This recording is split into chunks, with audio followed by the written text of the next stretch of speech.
మరి పాస్టర్ గారితో కలిసి ప్రయాసపడి వీటన్నిటిని కూడా ఏర్పాటు చేసినటువంటి మన ప్రత్యేకమైన వ్యక్తి మరి బ్రదర్ ఇతడి కోడేశ్వరరావు గారిని హృదయపూర్వకంగా స్టేజ్ మీద వస్తుందిగా పొరపేట మనం చేస్తున్నాం. ఆయన వస్తున్న అందరం కూడా చప్పట్లు కొడతాం. మరి దీన్ని గమనించుకొని సమయాన్ని ముందుకు తీసుకొని పోవాల్సిందిగా సభా అధ్యక్షులు గౌరవనీయులు మరి సంఘ పాస్టర్ గారైనటువంటి బెన్నిమేన గారికి అప్పచెప్పుకుంటూ చలవ తీసుకుంటున్నాను. యేసయ్య తన స్వరక్తం ఇచ్చి సంపాదించుకున్న సంఘం బెంజమిన్ గారిది కాదు, లేకపోతే సుమియోన్ గారిది కాదు, సంగీతరావు గారిది కాదు, నాది కాదు. ఎవరిది? యేసు ప్రభు సంఘం. పరలోకం కూడా ఎవరిదే? యేసు ప్రభుని ఎవరైతే నమ్ముతారో వారిది.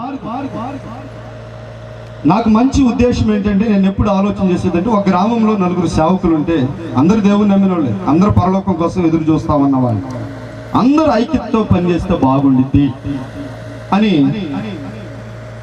నా కోరిక. అట్లా కలిపి అందరిని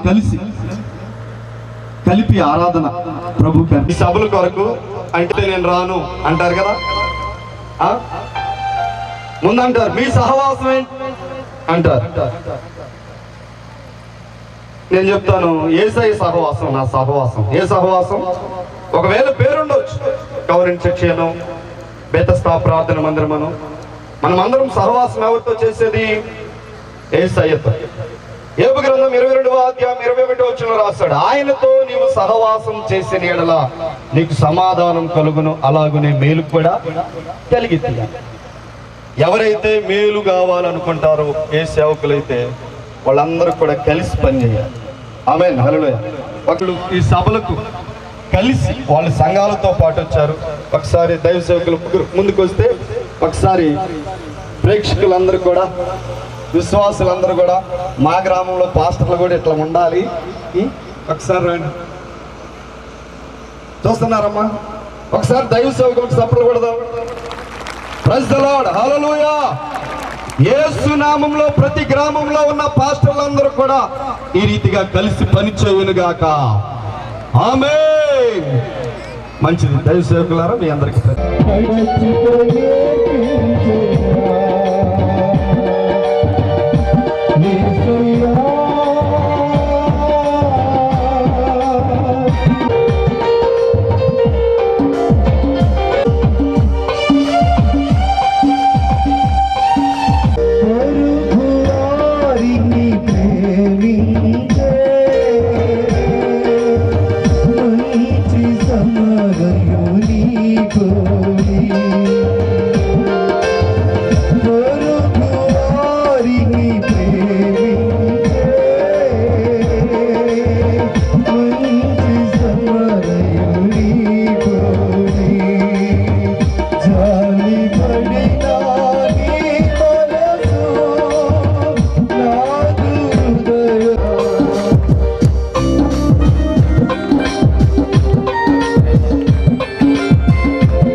సమర్పించుకున్నాం. అందరూ చెప్తాం, నన్ను నీకే ఆరాధనా ఆరాధనా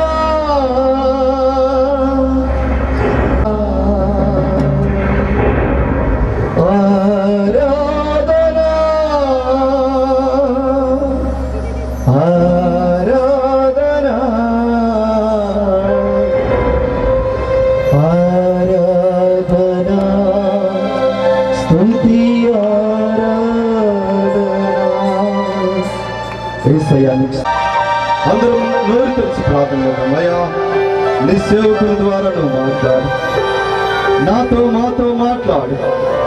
మా ఆధ్యాత్మిక జీవితానికి అవసరమైన మాటలను మీరు అందించారు. దేవుని సేవకురాలు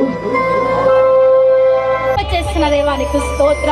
నిబిడలెంతో ప్రభా నీ వైపు ఆశ కలిగి ఎదురు చూస్తూ ఉండగా తండ్రి, నీ సన్నిధానంలో ప్రభా అయా రాజ్య వారి హృదయంలో వారి అక్కర్లు తీర్చిన దేవానికి స్తోత్రాలు, వారి అవసరాలు తీర్చిన దేవానికి స్తోత్రాలు, వారి బలహీనతలన్నింటిలో నుండి విడిపించిన దైవానికి స్తోత్రాలు.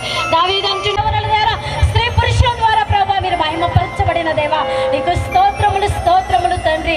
దేవానికి చిత్తము సంకల్పము చొప్పున ప్రభా వారి హృదయములు ప్రభా నీ వాక్యము చేత మీరు నింపండి తండ్రి. నీ యొక్క ప్రభా సత్యమైన మర్మమైన జీవమైన మాటల ద్వారా ప్రభా వారి హృదయములు నింపబడినట్లు సహాయము చేయండి తండ్రి. దేవానికి స్తోత్రాలునైనా యథాయుదాస్తుని ప్రభువా మీ పక్షాన్ని నిలవబెట్టుకొని యథాస్తుని మీ నోటి బోరగా మీరు వాడుకొని ప్రభువా అయా నీ జీవములో ప్రభా అయా నీ లేఖనాలలో హృదయాలు నింపబడి ప్రభా వారి భవిష్యత్తు జీవితకాలం ఆశీర్వాదకరంగా ఉండడానికి సహాయము చేయండి తండ్రి. నీకు స్తోత్రాలు. కృప కలిగిన తండ్రి నీకు వందనాలు నాన్న. ఈ కూడికల ద్వారా మీరే మహిమ ఘనత దించి అడిగి అడుగుంటున్నాను తండ్రి. ఆమేన్ ఆమేన్. అపోస్తలుల కార్యం 1వ అధ్యాయం 11వ వచనం చూద్దాం.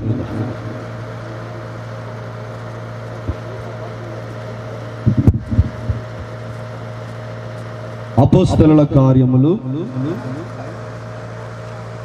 1వ అధ్యాయము 11వ వచనం. రాబోతామన్నాడు. పౌలు గారు సాక్ష్యం ఇస్తామన్నాడు. ఏమని ఆర్భాటముతో, ప్రధాన దూత శబ్దముతో, దేవుని బూరతో ప్రభువు తాను రాబోతూ ఉన్నాడని తెలియజేస్తూ ఉన్నాడు. మనం చదువుకున్నాగా మూలవాక్యం అపోస్తలుల కార్యం 1వ అధ్యాయం 11వ వచనంలో ఎవరు సాక్ష్యం ఇచ్చారు? ఎవరు? దేవదూతలు కూడా సాక్ష్యం చెప్తామన్నారు. ఎవరెవరు చెప్పారు? ఇప్పుడు చెప్పండి. హానోకు చెప్పాడు 2వ రాకడ గురించి. తర్వాత పౌలు గారు చెప్పాడు ప్రభు వస్తామన్నాడు. తర్వాత ఎవరు చెప్పారు? దేవదూతలు కూడా. అసలు ఆయన రాకడ కొరకు ఈ సృష్టి చదవండి వాక్యంలో కనిపెట్టుకుంటూ ఉందంటండి. రోమీలకు రాసిన పత్రిక 8వ అధ్యాయం 19వ వచనం. రోమా పత్రిక 8వ అధ్యాయం 19వ వచనం చదవండి.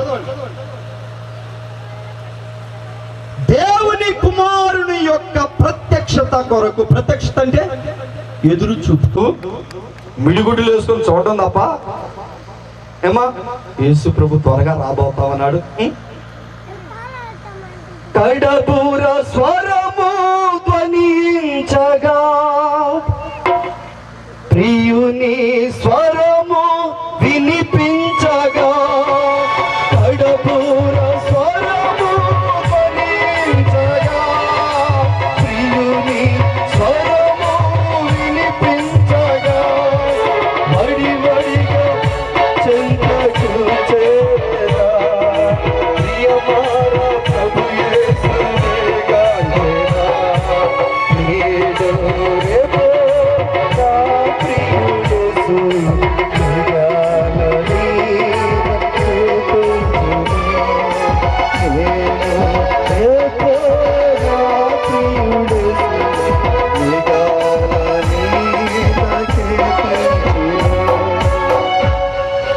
ఎప్పుడు వస్తాడంట? ఎప్పుడండి వస్తాడని అనుకుంటాం, చెప్తాం, కానీ యేసు ప్రభు వస్తాడు, నన్ను తీసుకొని పోతాడు కాబట్టి నేను యేసు ప్రభుకి ఇష్టంగా ఉండాలి అన్నవాళ్ళు సీరియల్స్ చూస్తారా? ఏమ్మా 7 అయితే చాలు. ఆ సీరియల్స్ పేరు నాకైతే తెలియదు, కానీ సిస్టర్స్ చెప్తా ఉంటారు మా చర్చ్, అన్న ఏంద్రా నిన్న కోటానికి రాలేదంటే అన్న మంచి సీరియల్ వచ్చిందన్న, ఏంటి మంచి సీరియల్ వచ్చింది. యేసు ప్రభు రాకడ కొరకు కనిపెట్టుకునే వాళ్ళు, యేసు ప్రభు ఎప్పుడు వస్తాడా, నన్ను ఎప్పుడు తీసుకొని పోతాడా, నాలో ఏదైనా లోపం ఉంటే దాన్ని తీసేసుకోవాలని వాళ్ళను వాళ్ళు పరీక్షించుకుంటూ చాలా జాగ్రత్తగా బ్రతుకుతారు. చూడండి, సృష్టి అంటండి, సృష్టి సాక్ష్యం చెప్తా ఉంది. ఆయన రాకడ కొరకు మిగుల ఆపేక్షతో కనిపెట్టుకొని ఉన్నాడు. సృష్టి అంటే ఎవరు?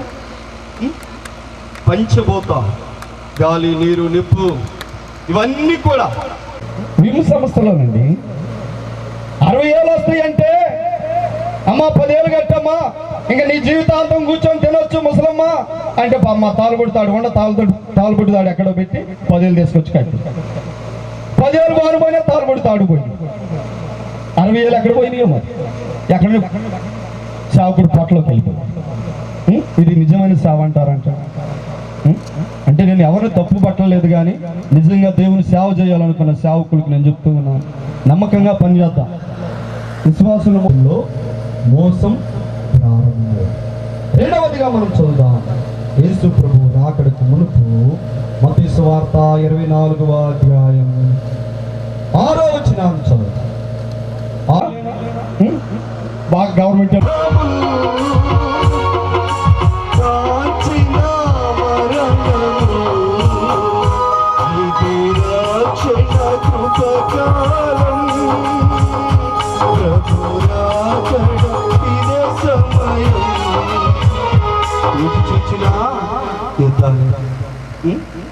ఒక చెల్లి అట్లా చచ్చిపోయింది. ఏమైందో అర్థం కాదు, ఎక్కడా గాయం లేదు. ఉయ్యాల్లో మోకాళ్ళు వంచి ఉయ్యాల్లో తలబెట్టి ఉయ్యాల్లో తలబెట్టి చనిపోయింది. ఇట్లానే మోకాళ్ళు 2 వంచి అట్లా తలబెట్టేసి ఉయ్యాల్లో పాపను బండేసి ఉయ్యాల్లో చనిపోయింది. ఏమైందో ఎవరికి అర్థం కాదు. ఒకవేళ ఉరేసుకున్నా అంటే అటు చచ్చిపోతారు ఎవరన్నా? లేదు.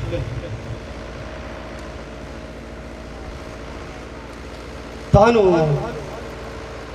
మంచి కుటుంబంలో మంచి వ్యక్తి వచ్చేది.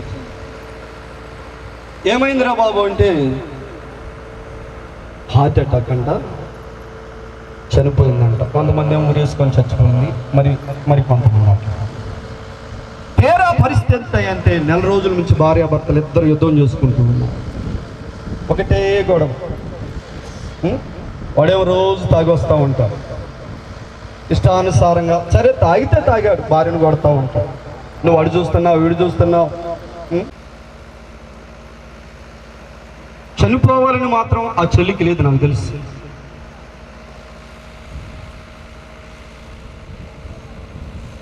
ఆమె ఆలోచన చేస్తాం, ఇంటికి వచ్చాడు, తాగాడు, బాగా కొట్టాడు, గుండెల మీద కొట్టేశాడు.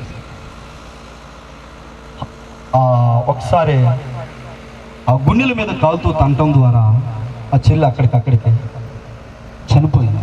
ఏం చేయాలో వాడికి అర్థం కాక అట్లా క్రియేటివ్ చేసి, ప్రియ దేవుని బిడ్డలారా గమనించి, ఈ దినాల్లో నిజంగా ఇవన్నీ ఎప్పుడు జరుగుతూ ఉన్నాయంటే యేసు ప్రభువు రాకడకు ముందు. వాస్తవం అండి నేను చెప్పేది. ఇద్దరు చిన్న బిడ్డలు, ఏం చేయాలి? వాడేమో మళ్ళా పెళ్లి చేసుకున్నాడు. ఆ చెల్లి తల్లిదండ్రులు వాళ్ళు నిరుపేదలు, ఏం చేయాలో అర్థం కాదు. ఒకవేళ నాలంటోళ్ళు పిల్లల్ని జాగితే ఒక 15 మందిని జాగలుగుతాను, 20 మందిని జాగలుగుతాను. నా దగ్గర ఉన్న వాళ్ళందరూ కూడా మగ పిల్లలు. వాళ్ళ పరిస్థితి ఏంటయ్యా అంటే కొట్లాట జరుగుతామని బైబిల్లో చెప్పబడింది. యేసు ప్రభు రాకడకు ముందు ఏం జరుగుతాయి అంటండి? మొట్టమొదటి ఏం జరిగింది? ప్రపంచంలో మోసం జరిగింది. రెండవది ఏం జరిగింది? యుద్ధాలు. దేశంలో యుద్ధమే, సంఘాల్లో యుద్ధమే. సంఘాలు కొట్టుకొని చర్చిలకు తాళం వేస్తున్నారండి భ్రష్టులైనటువంటి వారు. దేవుని ఈ సొంతది కాదు మందిరం, దేవుని మందిరం.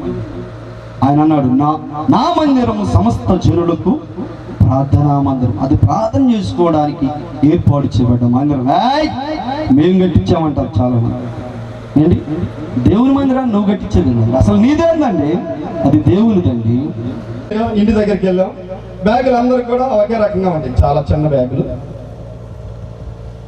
ఎందులో పోయి పరిగెత్తున్నారు అన్నారు కొనుక్కున్నవాడు, మా వాళ్ళు మమ్మల్ని తీసుకెళ్ళినాడు సంఘ పెద్దలు కొంతమంది. ఏసఐ వస్తున్నాడు మేము వెళ్ళిపోతున్నాం, ఏసఐ వస్తున్నాడు మేము వెళ్ళిపోతున్నాం అంటే అదే మా సంగతి ఏంది అని. రాత్రి కదా మీరు చెప్పింది బస్సు వచ్చింది 5ంటికి అని, అందుకని మేము వెళ్ళాలి పొద్దునే బస్సుకి వెళ్ళిపోవాలని చెప్పి పరిగెత్తుకుంటా వెళ్ళి అక్కడ ఉన్న బ్యాగులు చీకటి లాగపడలేదు కదా మా బ్యాగులు అనుకొని, అప్పుడు సెల్ ఫోన్లు కూడా లేవు ఎవరి దగ్గర. పెద్ద ఎప్పటికీ ఒక 15 సంవత్సరాల క్రితం విశ్వాసంగా ఉన్నాను. బ్యాగులు తీసుకొని బస్సు ఎక్కాం. మేము బస్సు ఎక్కే టయానికి మాకంటే ముందుకు 2 ముసలోళ్ళు బస్సు దగ్గర కాసుకొని కూర్చున్నారు. వాళ్ళు ఎంత ఎలక్ట్గా ఉన్నారు. సరే వాళ్ళు ఎక్కారు, మేము ఎక్కాం. తెల్లవారిపోతా ఉంది. కొత్త ఊరితే ఆ బ్యాగులు మాయగా. మనుష్య కుమారుని చూచిన ఆకాశమందు కనబడిద్ది. అప్పుడు మనుష్య కుమారుడు ప్రభావముతోను మహామహిమతోను ఆకాశ మేఘారూఢుడై వచ్చుట చూస్తారు. భూమి మీద ఉన్న సకల గోత్రముల వారు రొమ్ము కొట్టుకుంటారంట, చూస్తారంట. ఎవరిని? యేసు ప్రభువుని చూస్తారు. ఎట్లా వస్తారు? ఆయన మహా ప్రభావముతోను మహా మహిమతోను ఆకాశ మేఘారూఢుడై ఆయన వస్తాడు. నమ్ముకున్న వాళ్ళందరేమో స్తోత్రం చెప్పండి, హల్లెలూయా. నమ్ముకోని వాళ్ళు కూడా స్తోత్రం చెప్పండి. ఇంకా ఇంతవరకు ప్రభు నమ్మని వాళ్ళు ఎవరు చేతులు ఎత్తండి. బాప్తిసం పొందనోళ్ళు ఒకసారి చేతులు ఎత్తండి. ఏమనుకోండి, ఒక్కసారి చేతులు ఎత్తండి. యేసు ప్రభు నమ్ముకోకుండా ఉంటే ఒకసారి చేతులు ఎత్తండి. ఇది మీకు మిక్కిలి అనుకూల సమయం. ఈరోజు ఇది మీకు రక్షణ సుదినం. ఆయన హఠాత్తుగా వస్తాడు. దొంగ ఏ రీతిగా వస్తాడో మనకు తెలుసా? అమ్మా బాగా ఆ రోజు పెళ్ళయింది, రేతి 12ంటికి పెళ్ళయింది. తెల్లారిపోతున్న అందరు నిద్రపోతా ఉన్నారు. నిద్ర చాలేదు, మళ్ళా వీళ్ళు ఆరుమరిచి నిద్రపోతా ఉన్నారంట. వచ్చాడు, ఈ టైంలో వచ్చాడు, వాళ్ళకి మాత్రం తెలియదు. కొత్త బీరువా పాపం ఆ రోజు తెచ్చారు. పెళ్ళికని బీరువా పగలు కొట్టారు సైలెంట్గా. బీరువాలో ఉన్న పెళ్లి కూతురు నగలు ప్రభువు కూడా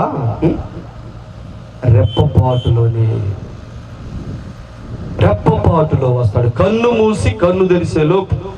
చూడండి, నేను మీకు వాక్యం చెప్తా ఉన్నాను కదా, వాక్యం చెప్తా ఉన్న సమయంలో హఠాత్తుగా నేను ఇక్కడ నుంచి మాయమై వెళ్ళిపోయాను అనుకో, మీరుంటారు ఇక్కడ ఏమ్మా? పోనీ నేను ఈ మౌత్తో మాట్లాడుతున్నాను కదా, ఈ మౌత్ నా చేతుల నుంచి అదృశ్యమై వెళ్ళిపోయింది అనుకో, హఠాత్తు కన్ను మూసి కన్ను తెరిసేలో స్టేజ్ దిగి లగెత్తుతా. ఎందుకు? మొత్తానికి అక్కడ ఏదో దెయ్యముందో ఏదో జరుగుతుంది. ఎందుకో ఏంటి? యేసు ప్రభువు రాకడ కూడా అట్లానే ఉందంట. రెప్పపాటులో కడభోర మ్రోగగా మృతులు అక్షయులుగా లేపబడతారు. సజీవులమై నిలిచి ఉండు మనము మార్పు చెంత. మనం కూడా ఏమైపోతామంట? నమ్మిన వాళ్ళందరూ స్తోత్రం చెప్పండి. యేసు ప్రభు హఠాత్తుగా వస్తాడు. మనం కూడా నీవు కట్టుకున్న వస్త్రాలు కావచ్చు, నీ శరీరం మీద ఉన్న ప్రతి ఒక్క వస్తువు విడిచిపెట్టబడతావు. యేసు ప్రభు హఠాత్తుగా వస్తాడు. ప్రజలు కూడా ఏమైపోతారు? ఆయన నమ్ముకున్న వాళ్ళు మాత్రమే హఠాత్తుగా మార్పు చెందుతారు. మృతులు అక్షయులుగా లేపబడతారు. సజీవులు మై నిలుచుండు మనము మార్పు చెందుతాం. ఎలాంటి మార్పు చెందుతాం? మహిమ శరీరం. మరణ శరీరము మార్పు నంది మహిమ శరీరము పొందుటకై. మరణ శరీరము మార్పు నంది మహిమ శరీరము పొందుటకై. మహిమాత్మతో నన్ను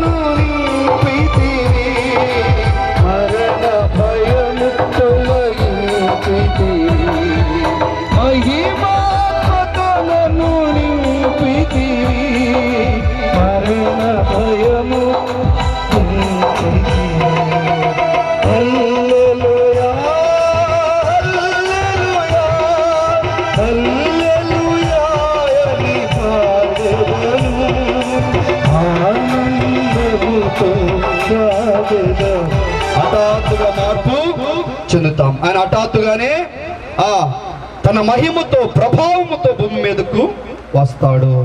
ఆర్భాటముతో భూమి మీదకు వస్తాడు. మెరుపు వలె భూమి మీదకు వస్తాడు. ఎందుకు వస్తాడో తెలుసా?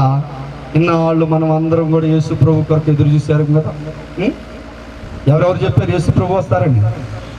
ఆనోకు చెప్పాడు, పౌలు గారు చెప్పాడు, దేవదూతలు చెప్పారు, సృష్టి చెప్పింది. మనం ఎదురు చూస్తూ ఉన్నాం కదా. ఇక ఈ బాధలన్నీ పోతే యేసు ప్రభు వస్తే ఇంకా పాలు పిండే పని లేదు, నీళ్ళు కాసే పని లేదు, ఏంటి నీళ్ళు తెచ్చే పని లేదు, ఏమి పని ఉండవు. ఈ బాధలన్నీ కూడా వాక్యం తెస్సలోనికైలకు రాసిన పత్రిక ఇంటికి వెళ్ళి చదవండి. 2వ అధ్యాయం 1వ వచనం, 1వ అధ్యాయం తెస్సలోనికైలకు రాసిన 2వ పత్రిక పోయింది. వాక్యం చెప్తా ఉంది, భూమి మీద మన గుడారమైన ఈ నివాసము శిథిలమై, 2వ కొరింథీ పత్రిక 5వ అధ్యాయం 1వ వచనంలో రాశాడు, శిథిలమైపోయింది, చేతి పని కాక దేవుని చేత కట్టబడింది నిత్యమైన నివాసం. 1 పేతురు పత్రిక 1వ అధ్యాయం 3వ వచనం, అది అక్షయమైనది, నిర్మలమైనది, వాడబారనిది. అలాంటి శరీరాన్ని దేవుడు మనకి ఇస్తాడు. సఫలపడదాం ప్రభుకి. అబ్బా ముసలితనమే ఆ శరీరానికి ఉండదండి. కాబట్టి ముసలిళ్ళారా బాధపడగాకుండా, బాల్యం కూడా ఆ శరీరానికి ఉండదు. అందరం యవనస్తులుగా, ఆదామవ్వలను ఎట్లా పుట్టించాడు? యవనస్తులుగా పుట్టించాడు. అలాంటి శరీరాన్ని ధరించుకొని, అది అక్షయమైన శరీరం, ఆ శరీరాన్ని ధరించుకొని ప్రభు మధ్యాకాశం మీదకి వస్తే ఇంకా అప్పుడు మహిమ శరీరం ధరించుకొని ప్రభువుని ఎదుర్కొనడానికి వెళతాం. ప్రభువుని ఎదుర్కోవడానికి మనం వెళ్ళిపోతాం. ప్రియ దేవుని బిడ్డలారా, అందుకే హుసేన్ గారు రాశాడు, ఆ రాకడ కొరకే, యేసయ్యా నా ప్రియా ఎప్పుడో నీ రాకడ సమయం, యేసయ్యా నా ప్రియా దురవస్థలలో భూమికి ధూళిగా మారితిని, దూరాన నీవు కాదర్శనము, ధ్రువతారాలలో వెలిగెనే, యేసయ్యా నా ప్రియా ఎప్పుడో నీ రాకడ సమయం. దానికోసం ఆ శరీరం ఆయన రాకడ కొరకు మనం ఎదురు చూస్తూ ఉండాలి. ఆ శరీరం కొరకు మనం ఎదురు చూస్తూ ఉండాలి. ప్రభు వస్తాడు, తను నమ్మిన వాళ్ళందరినీ కూడా. యేసు ప్రభు ఎట్లా పోయాడు? ఆకాశంలోకి ఎట్లాగ పోయాడు? మేఘాలు తీసుకొని పోయినంట. మనం చదువుకున్న మూలవాక్యం అపోస్తల కార్యంలో మేఘాలు తీసుకొని వెళ్ళిపోయాయి. దేవదూతలు ఉన్నారు, మేఘాల మీద కొనిపోబడ్డాడు. ఆయన మరలా ఎట్లా వస్తాడు? మేఘాల మీదనే వస్తాడు. ఆయన రథం ఏంటిది? యేసయ్య రథం ఏంటిది? మేఘాలు. Praise the lord. మేఘాలతో కొనిపోబడ్డాడు, మేఘాల మీదనే మరలా రాబోతా ఉన్నాడు. మనల్ని కూడా ఎవరు తీసుకుని వెళ్తారు? తీసుకుని వెళ్తారు. యేసయ్యను మనం ఎదుర్కొంటాం. ఇక ఈ లోకంలో మనం వెళ్ళిపోయిన తర్వాత పరిస్థితి ఏందో తెలుసా? బహు భయంకరం. యేసు ప్రభువును నమ్మకుండా ఎవరైతే విడిచిపెట్టబడ్డారో వారి జీవితాలలో బహు ఘోరమైన బాధలు అనుభవించాలి. యేసు ప్రభు నమ్ముకున్న వాళ్ళందరూ కూడా అక్షయమైన కిరీటం.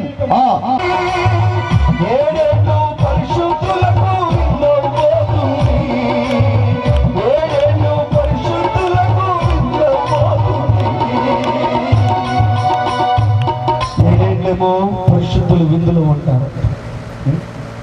అది తలుసుకుంటే నా శరీరం పొలకించిపోతారు. విడిచిపెట్టబడ్డవారు 7 ఏళ్ళు భూలోకం మీద ఏముంటుందండి? 8-7 వచనం చదువుకున్నాం. దేవుని నమ్మిన వాళ్ళందరూ కూడా యేసు ప్రభువుని ఎదుర్కోవడానికి ఆయన రాకడలో వెళ్ళిపోయారు. ఇంకా మిగిలిన వాళ్ళు ఎవరండి? మనం అందరం వెళ్ళిపోయామని ఇక్కడి నుంచి హఠాత్తుగా దేవుడు వస్తాడు. మన బంగారం, మన వస్త్రాలన్నీ ఇక్కడ పడి ఉంటాయి. వాళ్ళందరూ వాళ్ళు ఎక్కడికి వెళ్ళిపోయారు? మనకు అర్థం కాలేదు, వానిలో బంగారం పండించిపోయారు అని తీసుకున్నా కానీ దాన్ని అనుభవించడానికి చూడండి ఏం జరిగిందో చూడండి.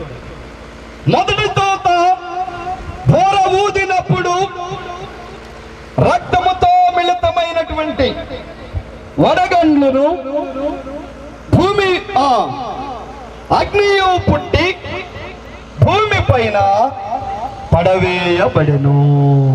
అందువలన భూమిలో 3వ భాగము, అది మనం వెళ్ళిపోతాం కదా ఎక్కడికి, మధ్యాకాశం మీదకి వెళ్ళిపోతే విడిచిపెట్టబడ్డ వారి పరిస్థితి ఏంటంటే ఆకాశంలో ఒక దూత బోరుద్దంట.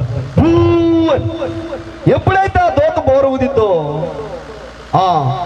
మొదటి దూత బోర ఊదినప్పుడు రక్తముతో మిళితమైనటువంటి వడగండ్లు ఆకాశంలో నుంచి భూమి మీద పడతాయి అంట.